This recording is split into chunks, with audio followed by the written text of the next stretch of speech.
Continuamos con la segunda parte de la entrevista del profesor Ángel Álvarez. Continuamos. Otra pregunta. Algunos abogados especialistas han señalado que hubo una interpretación errónea del artículo 231 de la Constitución bolivariana, al afirmar que las causas sobrevenidas son para la Asamblea Nacional y no para quien asume la presidencia. ¿Es esto así? ¿Qué opinión le merece tal afirmación? Pero yo no soy abogado, pero sí he estado dedicado durante muchos años al estudio del texto constitucional y sus consecuencias políticas. Lo que sí puedo decirles es que al margen de esa opinión que ellos hayan emitido, la Constitución es bastante amplia en ese sentido. La Constitución habla de situaciones sobrevenidas. Yo no creo que esas situaciones sobrevenidas puedan aplicarse exclusivamente a la Asamblea Nacional. Es decir, hay diversas razones por las cuales un acto de gobierno puede no realizarse. Supongamos que hubiese un sismo con consecuencia catastrófica un 10 de enero que le tocase a un presidente tomar posesión. Pues no se trata de que la Asamblea Nacional no esté en condiciones, porque efectivamente puede ser que los diputados estén allí y el edificio no se haya caído, pero el presidente puede estar tan ocupado atendiendo las emergencias del sismo que le harán imposible hacerse presente, o que haya una situación de caos nacional, o un conflicto bélico. Es decir, hay una enorme cantidad de circunstancias sobrevenidas, entre las cuales está evidentemente la salud del presidente. Pues ciertamente el problema no es que no se aplique el concepto de causa sobrevenida a la salud del presidente. El problema con esa sentencia es que no establece un lapso.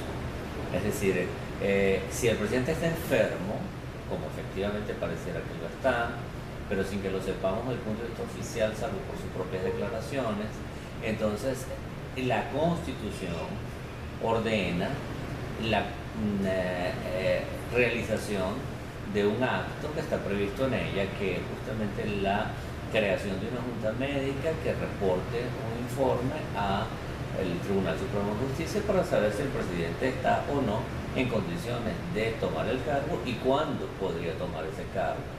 Entonces, si la decisión de la Corte fuese sobre la base de ese tipo de información, una junta médica hubiese ido a visitar al presidente donde él estuviese, hubiese rendido un informe y hubiese dicho el presidente está en condiciones de reincorporarse al cargo en un periodo que tal vez va entre tantos meses y tantos meses, porque evidentemente un médico no es brujo y no puede decir exactamente la fecha en la cual se reincorporará el presidente, pero sí puede estimar, hacer un pronóstico de cuál es la evolución posible de su enfermedad y decir se reincorporará en un lapso determinado. Pues entonces la posposición del acto se puede hacer con un término claramente establecido. Si esa junta médica por el contrario dijera, mire, el lapso para la reincorporación del presidente está muchísimo tiempo o la probabilidad de que se reincorpore no es alta, pues entonces están los supuestos de la vacante de la falta absoluta y deberían activarse. Cualquiera que sea la circunstancia, después del dictamen de una junta médica, estaríamos en el supuesto o bien de la vacante temporal o bien de la vacante absoluta. Si es la vacante temporal no hay ningún problema, el presidente sigue siendo el presidente electo, no toma posesión, pero asume la presidencia del vicepresidente, que no tiene en ningún momento que realizar elecciones de forma inmediata, porque la Constitución le da un lapso de tiempo para ocuparse del gobierno mientras el próximo presidente, o el presidente electo, perdón, está en condiciones de incorporarse. Si los supuestos fuesen de vacante absoluta, entonces se encargaría el presidente de la Asamblea Nacional, quien sí estaría obligado a convocar elecciones en un lapso determinado.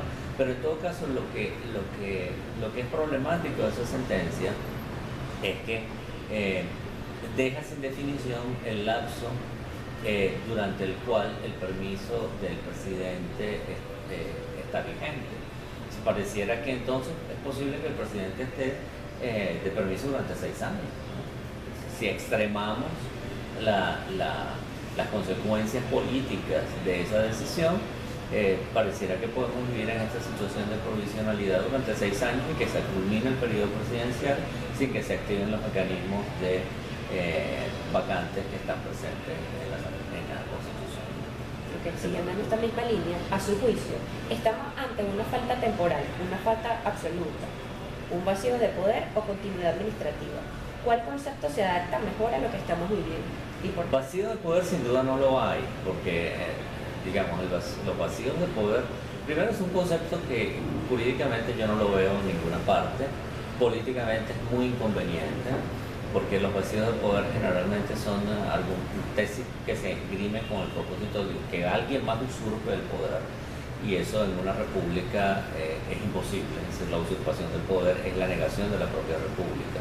Entonces, no hay vacíos de poder, o sea, hay golpes de Estado en algunos países, pero vacíos de poder no hay. Ese concepto yo lo descarto, no es ni jurídica ni políticamente apropiado. Continuidad administrativa la hay para los funcionarios a los cuales se le aplica. Mientras no haya la designación de nuevos ministros y nuevos presidentes, ellos están obligados, de nuevos vicepresidentes, perdón, ellos están obligados a mantenerse en su cargo. No es que ellos elijan hacerlo así, es que están obligados, no pueden abandonar el cargo so pena de sanciones en su contra mientras no haya un sustituto. Entonces el problema no tiene que ver ni con la continuidad administrativa ni con el vacío de poder, el problema tiene que ver con cuál es la situación del presidente, en qué situación se encuentra. Allí están las dos previsiones en la Constitución, vacante absoluta o vacante temporal. Eso solamente puede decidirlo el Tribunal Supremo de Justicia o la Asamblea Nacional sobre la base de una información médica apropiada. El problema fundamental es que el Tribunal Supremo ya descartó la posibilidad de que se constituya una junta médica para evaluar cuál es el pronóstico de la evolución de la salud del presidente. Okay. ¿Por cuáles razones considera que el oficialismo no quiere declarar una falta temporal, la cual le debería hasta 180 días al presidente para regresar al país sin que pierda el cargo? ¿Acaso es más beneficioso continuar extendiendo su autorización para ausentarse del territorio nacional? Bueno, ese es justamente el problema, ¿no? Yo me temo que justamente el decretar una vacante, cualquiera que sea, temporal o absoluta, activa un reloj, pone a marchar un reloj que determina los lapsos en los cuales hay que tomar decisiones importantísimas en términos electorales. En cambio, no activar ese reloj le deja las manos libres a quienes administran el Ejecutivo hoy en día para decidir en qué momento se producen, si es que se producen las elecciones para elegir un nuevo presidente. Eso es un manejo arbitrario del calendario electoral y de las normas constitucionales. Y sin duda alguna, una vez más, aunque la sentencia del Tribunal Supremo de Justicia hay que acatarla, aunque la tesis del vacío de poder es falsa, aunque la tesis de la continuidad administrativa es aplicable a los funcionarios no electos, sin embargo, el que se eluda el activar ese reloj que implica decir que hay vacante temporal del presidente y que asuma el vicepresidente, o que hay vacante absoluta y que asuma el vicepresidente o el presidente de la Asamblea Nacional, dependiendo del lapso en el cual se produce esta vacante absoluta, le impone a los decisores un lapso de tiempo, esa activación de ese reloj, que políticamente no les conviene. Ahora, es muy lamentable que la Constitución sea interpretada sobre la base de las conveniencias políticas y que el argumento sea tan malo como decir que esa es la legalidad burguesa. Esa legalidad burguesa fue instituida por una Asamblea Nacional Constituyente que era en un 98% seguidores del presidente Chávez. Quiere decir que el presidente Chávez instituyó una constitución burguesa. Es absolutamente descabellado. Okay. ¿Cuáles escenarios institucionales y sociales a nivel nacional cree usted que pueden presentarse mientras se espera la llegada y la toma de posesión del presidente? ¿Me repite la pregunta? Sí, claro. ¿Cuáles escenarios institucionales y sociales a nivel nacional cree usted que pueden presentarse mientras se espera la llegada y la toma de posesión del presidente Chávez? Bueno, los escenarios institucionales ya fueron absolutamente cerrados por el Tribunal Supremo de Justicia. Es decir, Los únicos escenarios que habían era vacante temporal, vacante absoluta, y el Tribunal Supremo decidió que no era ninguna de las dos, sino que era continuación del gobierno como consecuencia de que la juramentación del presidente no es, la no juramentación del presidente no obvisepara el inicio de un nuevo periodo gubernamental. Entonces, allí, desde el punto de vista institucional, todo se cerró porque esa decisión es inapelable, no hay ningún recurso que pueda ir en este momento. Claro, hay acciones jurídicas que podrían emprenderse, pero muy poco probable tendrían éxito después de esta decisión, al parecer unánime, del Tribunal Supremo de Justicia. No hubo ni un voto salvado, es decir, una decisión de absolutamente todos los magistrados, y entiendo que ni siquiera un ponente, sino que es una decisión colectiva de todo el cuerpo, o sea que es muy poco probable que haya otra salida distinta desde el punto de vista institucional a la que el Tribunal Supremo de Justicia ya estableció, lo cual crea una enorme incertidumbre, porque cuando se reincorpora el presidente no se sabe, se reincorporará, no se reincorporará, en qué condiciones se reincorporará, en qué situación quedan los actos que son de competencia exclusiva del presidente de la República, los decretos, las iniciativas legislativas del presidente, las designaciones de ministros y de funcionarios públicos. Es decir, eso está en el vacío. De alguna manera, eso es una situación que tendrá la Corte lo resolver de alguna manera, pero está ahí un problema político importantísimo, ¿no? Es decir, tenemos a alguien que está en la presidencia sin que sea presidente encargado y sin que tenga los poderes que la Constitución le establece al presidente, pero realizando actos de gobierno que son de competencia exclusiva del presidente. Esto es sumamente complejo y esto es una situación institucional muy precaria. Eso en relación a lo institucional. En relación a lo social, bueno, yo creo que este año va a seguir siendo un año como todos los anteriores. Hemos vivido una situación de creciente inestabilidad social en el país, expresada en dos indicadores: una creciente violencia social anómica, es decir, crecientes cifras de violencia en términos de homicidios, de delitos contra la propiedad, etcétera, y una creciente inestabilidad desde el punto de vista del número de protestas, básicamente por incumplimiento de promesas gubernamentales. La enorme mayoría de las protestas son por incumplimiento de alguna obra gubernamental. Yo me temo lamentablemente que esta situación de precariedad institucional que tenemos va a contribuir más bien a que estos dos indicadores, el de violencia social por delitos contra la vida y contra las personas, y el de la protesta social por incumplimiento de las obras del gobierno, va a mantenerse en el mejor de los casos y muy probablemente más bien van a seguir creciendo. Ya este año crecieron en relación al año anterior, las cifras del Observatorio Venezolano de la Violencia sí lo muestran, y este año yo creo que va a ser desde ese punto de vista de la inestabilidad social muy alto. Yo no creo que se vaya a producir grandes actos de violencia callejeros, ni guerra civil, Dios no lo permita, o estallidos sociales como las del 27 de febrero. Yo creo que esas cosas primero no son previsibles, pero además si se pudieran prever, se evitarían, sin duda. Entonces, no es eso lo que yo estoy diciendo que va a ocurrir, porque creo que va a haber un crecimiento sostenido de esta violencia sorda que nos aqueja cotidianamente desde hace muchos años. Ok, ya para culminar, ¿cuál cree que deben ser las medidas que tome la oposición ante la situación que vive el país para tratar de respetar esta Constitución nacional?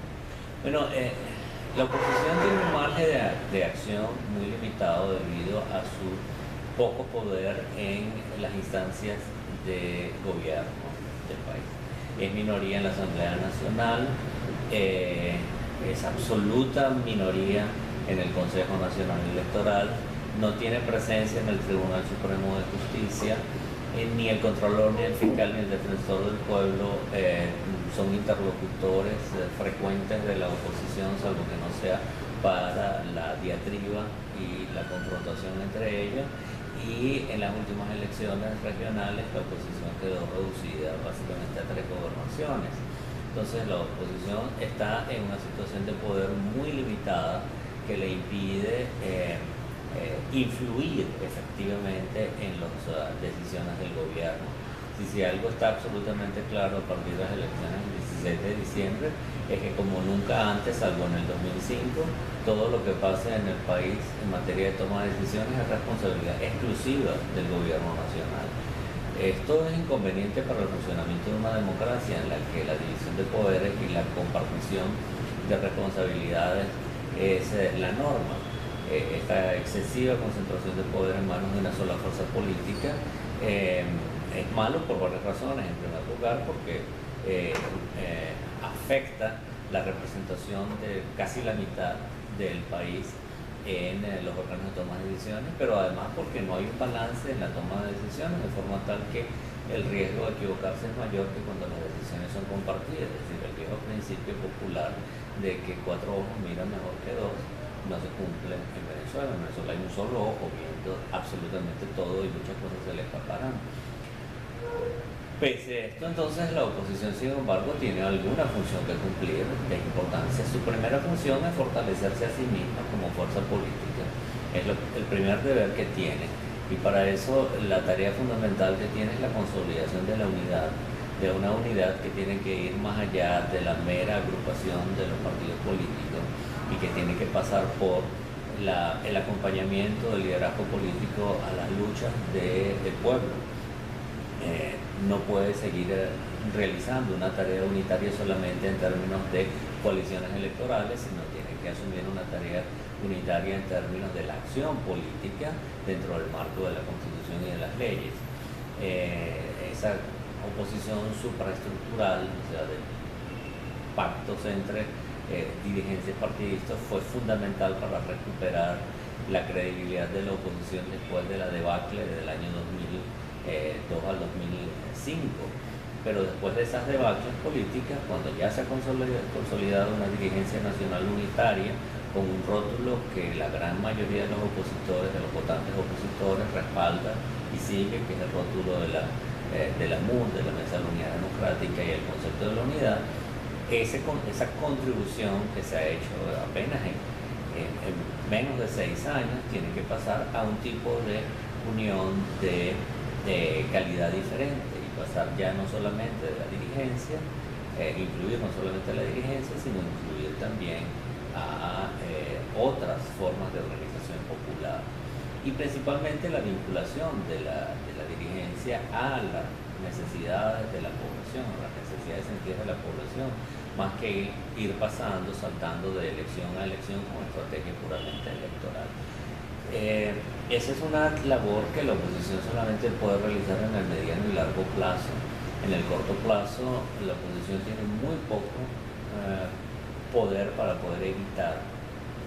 evitar el uso de las instituciones de la forma en la cual están siendo empleadas en este momento por quien tiene el poder.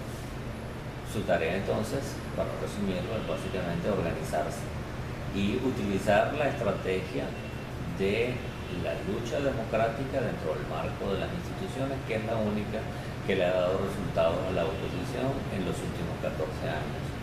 Todas las estrategias insurreccionales del año 2002 al año 2005 fracasaron brutalmente y condujeron a la oposición al peor momento de la historia política de cualquier oposición política en un régimen donde haya elecciones como el que hay ahorita en Venezuela.